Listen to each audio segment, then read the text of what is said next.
Meus amigos, em frente aqui com o nosso Morning Show, diretamente para fazer um giro na nossa capital federal, entender como esse assunto pode ter repercutido ali nos arredores de Brasília. Vamos diretamente para Brasília com a Luciana Verdolim e ela vai nos contar um pouco sobre a fala do ministro do STF, ex-ministro da Justiça de Lula, o Flávio Dino, que criticou o direito constitucional do porte de armas. Sem citar o caso, o Dino disse que, abre aspas, parece-me uma jurisprudência mais adequada do que consagrar um esquisito direito constitucional a portar armas. Vamos, antes da gente te ouvir, Luciana, muito bom dia. A gente vai ouvir aqui a fala nesse exato momento. É uma arte, na verdade, aqui, só para a gente poder ter com precisão essa fala. Mas vamos ouvi-la então, por favor, Luciana, perdão, diretamente para Brasília, nosso giro na capital. Conta pra gente como que essa fala do Dino repercute aí no momento.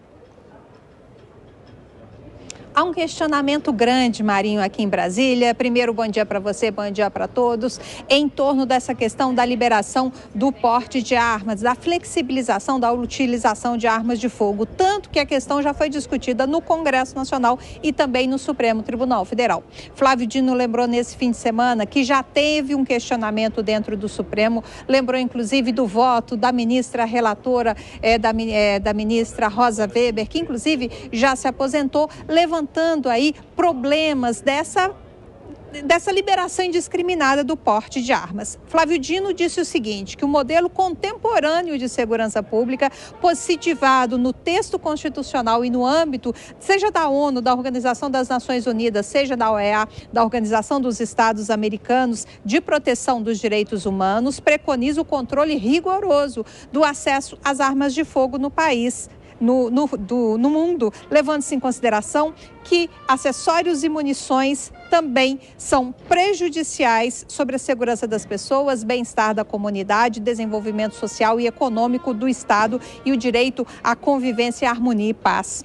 Dino, inclusive, cita pesquisas nacionais e internacionais, estudos que, segundo ele, provam o seguinte, que a facilitação do acesso da população às armas de fogo e o desvio desses produtos para as organizações criminosas, milícias e criminosos em geral, por meio de furtos, roubos e comércio por clandestinos, aumentam ainda mais os índices gerais de delitos patrimoniais, de crimes violentos e homicídios.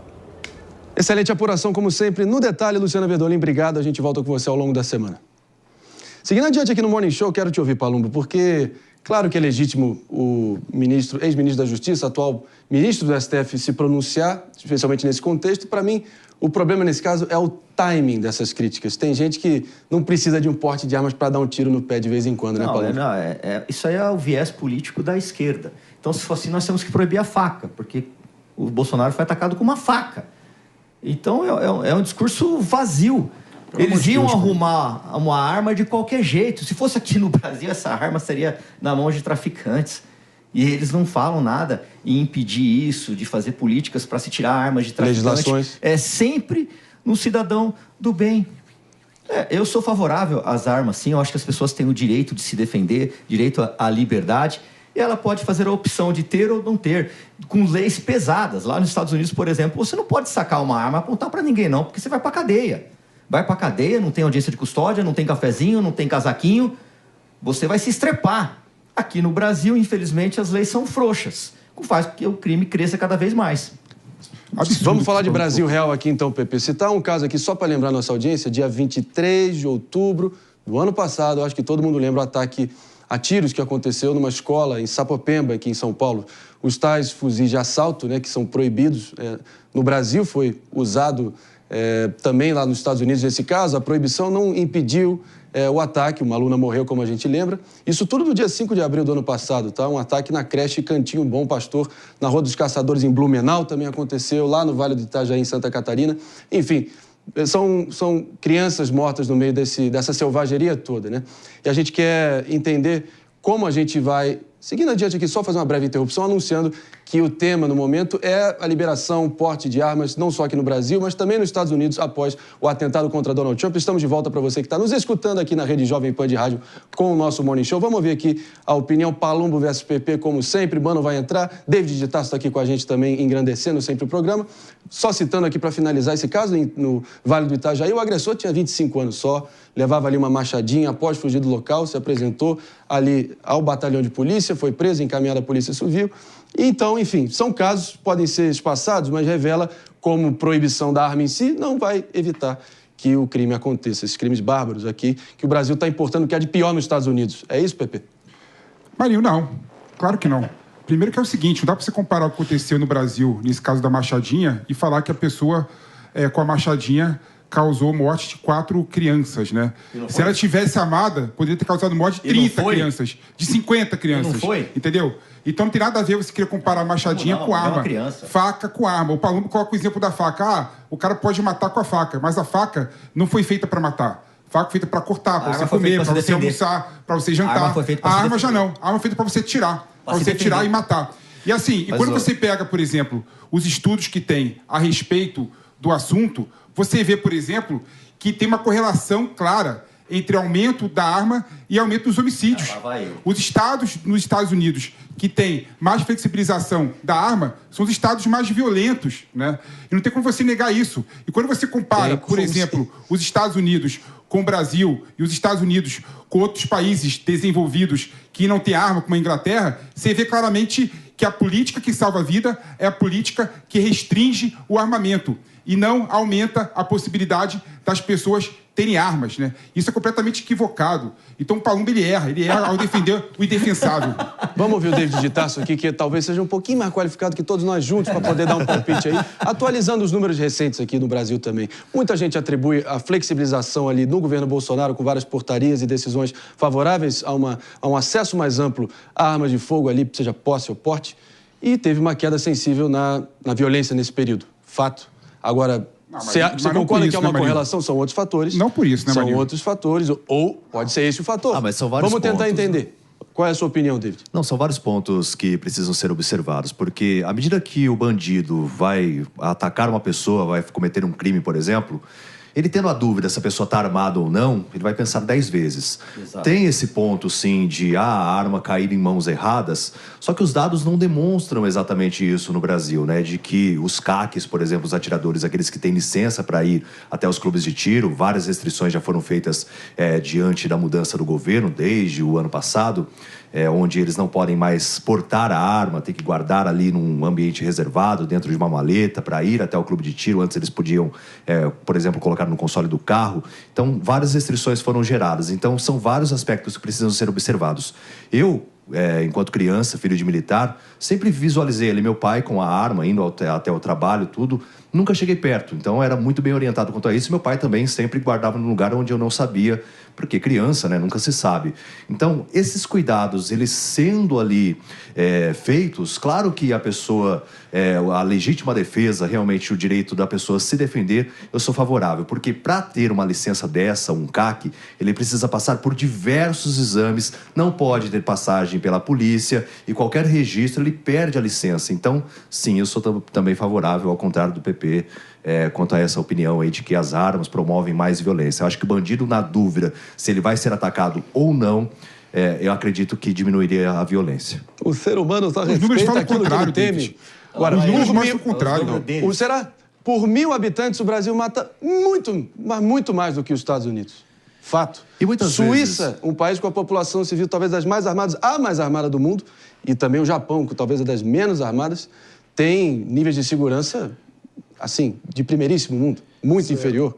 Então, qual conclusão a gente pode tirar? As armas não são um aspecto decisivo para uma sociedade armas não matam pessoas, pessoas matam não. pessoas. Exato. Tem uma questão da qualidade institucional, do quanto nós temos impunidade, do quanto a resolução de homicídios na polícia, do quanto a justiça é célere no julgamento dos casos. Ou seja, as instituições que produzem justiça e segurança são muito mais amplas do que o debate das armas. Esse, na minha visão, acaba sendo muito mais um debate sobre direito individual e sobre como fazer uma regulação razoável desse direito. Como assim? Bom, Estou dizendo que, assim como eu acho que a proibição completa é um absurdo, a liberação completa também não é muito razoável. Imagine, por exemplo, como seria se, levando para o extremo, o indivíduo tivesse direito a ter sua própria bomba atômica. Ninguém defende isso. Então, existe um caminho, no meio do caminho desse debate, sobre o que é uma regulação razoável que garanta o direito individual à legítima defesa e ao exercício da própria defesa e da defesa da família de uma forma que não gere maiores riscos para a vizinhança. A gente já tratou aqui, por exemplo, de como o armazenamento inadequado de armas de fogo muitas vezes gera acidentes que causa danos a toda a vizinhança. Então é preciso ter uma regulação razoável que garanta o direito individual ao porte, mas que também garanta segurança para a vizinhança. Um daqueles assuntos que acirram ódios e paixões, obviamente, mas os fatos são coisas teimosas, meu caro PP. Dados objetivos da realidade. Vamos para 2020, primeiro ano de pandemia, momento agudo. No Brasil, contabilizaram-se 47.700 homicídios ali no ano. E nos Estados Unidos, um país com mais de 100 milhões de habitantes a mais do que o Brasil, mais ou menos, teve 22.400. O que isso revela para você? Revela nada. Não dá para você comparar um país desenvolvido... Não dá para você comparar um país desenvolvido com um país subdesenvolvido. Você tem que comparar, por exemplo, os Estados Unidos com a Inglaterra. Qual que foi a taxa de homicídio na Inglaterra? Muito mais baixa do que nos Estados Unidos. Então, se você comparar países com nível de igualdade semelhantes, você vê que tem uma correlação clara entre acesso à arma e homicídio. E o que pode explicar esse subdesenvolvimento do Brasil? Tem uma pesquisa do IPEA que mostra claramente que você aumentar no 1% o acesso à arma, aumenta em 2% o homicídio. Todas as pesquisas apontam que você dá arma para a população, você faz a população ser mais violenta. Você faz a população matar mais. E eu não quero que a população se mate. As estatísticas têm ideologia no Brasil. Você não gosta de estudo, no livro do Mota. Sabe tá certo. Estatística tem ideologia. Você não gosta de pesquisa. Vamos ampliar a discussão. David, quer comentar? Justo. Não, sabe Só ver o lado de vocês. Não. Vamos com o David. Sabe um exemplo muito claro disso? A gente falou recentemente aqui no Morning Show sobre aquele episódio de um casal que foi atingido graças à blindagem do carro. Só foi o carro, né, atingido, mas o motorista da Castelo Branco, no interior aqui de São Paulo, ele atirou contra um casal.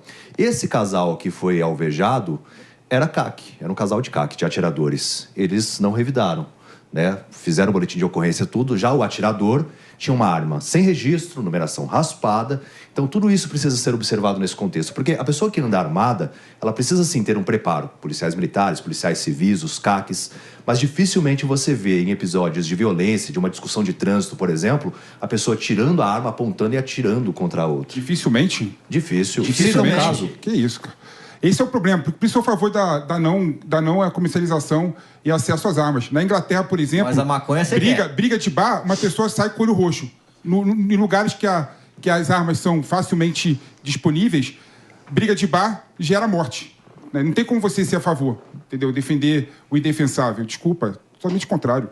E outra coisa, isso que você falou, David, eu discordo de você até o final. Né? Você falou o seguinte, você falou que as pessoas, por exemplo, ao abordar outra com medo dela ter arma, vai pensar duas vezes antes de abordar. É verdade. É mentira. É verdade. Porque ela vai ter uma postura muito mais violenta. Mas eu tenho que matar pra roubar. Meu. Eu tenho que matar pra roubar. Eu vou invadir a casa do Palumbo, que tem a minha lá. Que você vai tomar um tiro de fuzil. Vai nada. Ele vai chegar já atirando em você, Palumbo. Para. Nem vai dar tempo de você reagir. Não vai. Então a tendência é o ladrão ser muito mais violento com medo da outra pessoa estar armada. Se tiver um apartamento do mano que não tem arma, vai entrar no meu que eu tenho um fuzil? Vai entrar no teu, pra roubar o teu fuzil. Pra roubar o teu fuzil. Não é possível, Pra roubar o teu fuzil. Você tá de brincadeira. Pra roubar o teu fuzil, Que maluquice é essa, meu irmão? Pra roubar o teu fuzil. Pepe. O problema é que o bandido tem um elemento de surpresa também, né? Então não tem um cálculo tão imediato do que ele vai fazer. Porque ele sabe que vai assaltar. A pessoa que está na sua casa não sabe que vai ser assaltada, pega de surpresa. Mas, mano, então, muitas vezes, a situação quando a pessoa sabe que está armada, você tem duas vítimas aqui, um dos nós somos ladrão. Você está armado, ele não. A gente vai nele. Eu vou roubar, é a coisa mais natural do mundo. Não, isso. eu vou roubar a casa de gente que está armada para roubar a arma. Você pode morrer. Pra roubar ladrão arma. tem medo de morrer. Pra roubar sua arma. Ladrão tem... Pra roubar sua arma. De onde você está tirando isso, PP. Pelo visto, de acordo com o PP, o método aí da bandidagem é detectar quais domicílios estão armados e tentar não furtar a arma da pessoa. Qual que é a estatística disso aí? Aí seria um bang-bang. Existe um relatório, existe outro relatório do CNJ que fala que 65% das armas utilizadas pela criminalidade são armas legalizadas. Ou seja, é fato que os ladrões roubam armas e eles vão até o lugar que tem armas para poder roubar e poder difundir a criminalidade. Claro, isso é estudo. Às vezes a gente vê boa parte dessas armas sendo roubadas na própria polícia e com esquemas que precisam, claro, ser investigados. Tem um exército. Algum caso desse recente? Algum caso desse recente? Na polícia roubo. Na polícia roubo e não vão roubar na sua casa, Palumbo. Tenta sorte. Rouba o exército, mas não vão roubar na casa do Palumbo. Tenta sorte. Eu te dou o meu endereço, você fala pra algum bandido lá, mas tenta sorte. Não teve um caso recente? Você vai ver se eu não deito ele. Nem tá nada, Palumbo. Não teve um caso recente? Tenta sorte. Sim, teve o episódio recente, né, em Barueri. Isso, onde armas foram levadas com a ajuda, sim, de militares do Exército. Esses militares, eles já foram punidos, foram afastados das funções. O caso está sendo investigado ainda, mas houve o desvio para o crime organizado. Graças ao trabalho da Polícia Civil aqui de São Paulo, conseguiu detectar quais eram, né, os membros aí que receberam essas armas, e também a Polícia Civil do Rio de Janeiro, já que muitas delas, algumas delas foram encaminhadas também para o Rio de Janeiro para o crime organizado. Então, há esses desvios de condutas, mas falar que os CACs que promovem até mesmo mais violência, que essas armas elas são desviadas e até os bandidos eles procuram os atiradores para que possam subtrair essas armas, isso é muito difícil. E se você conseguir citar um caso concreto assim, recente, de um CAC que atirou contra uma pessoa, quem tinha uma arma legalizada, pode citar aqui, mas eu não me recordo. Vários casos, cara. Outro dia durante as eleições, você viu um CAC entrando no aniversário de uma pessoa que estava celebrando o aniversário com a temática do Lula e matou a pessoa aniversariante. O CAC. Aquilo é um bandido, filho. O cara é CAC. Aquilo é um bandido, você não pode generalizar. Eu não estou falando que CAC é bandido. Você não pode, você está generalizando. O que eu estou falando é outra coisa. O que eu estou falando é o seguinte, que arma traz violência. Ponto.